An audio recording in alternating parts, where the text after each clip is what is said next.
So here are my predictions for workplace culture in 2025. First up, return to office, work from home. The showdown is going to continue. There's no sign of that debate letting up soon. Senior leaders, executive teams have still got long leases on big offices and they need to justify those things to their board. So I don't think that's going to change very soon, although it might shift towards people realising that work from home actually works. The rest of us will just get on with life as normal, so we'll see how that pans out over the years. No surprise there that battle's going to continue. Secondly, perhaps a more surprising turn is AI versus humans. We're going to expect some curveballs this year.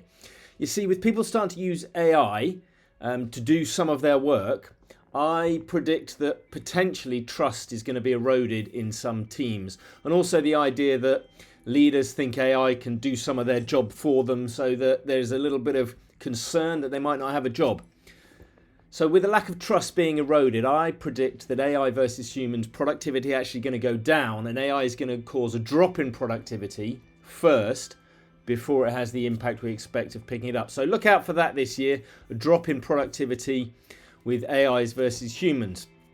In terms of leadership in general, I think we're going to move to more leaders who question more, leaders who don't know it all. We've all worked for leaders that have got all the answers and want to tell you how to do your job and tell you everything you need to know, and they know everything. I think we're going to see a shift to more humble leaders, that actually leaders who are there to question, they care about you doing your best work, and they are going to ask all the right questions. They're going to help you thrive. I'm hoping we're going to see some of those leaders come to the fore.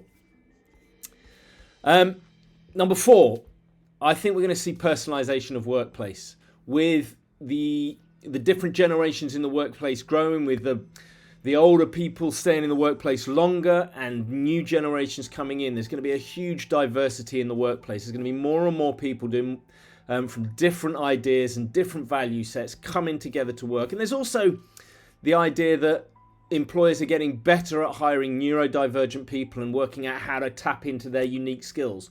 So with this diversity, I suspect we're going to see a more personalization of how we create workspaces in terms of flexibility, in terms of needs and supporting those needs so everybody can thrive. So look out for more personalization in workplaces. And finally, the last one, culture and purpose for real this time. We've talked, for those of us that are in the culture space, it's easy to think that everybody's talking about it because we live in that space. But that's not really the case. But we are seeing more and more people talk about culture, and more people talking about how they want to build a workplace where people actually enjoy their work and thrive. And that's going to come more and more prominent this year, I think. And those conversations are going to become mainstream. So watch out for that this year. And all that comes down to an overarching idea that better leaders are coming. I think what we're seeing a lot of at the moment is poor leaders with their own agendas, not really leading with empathy and compassion, but just leading for power.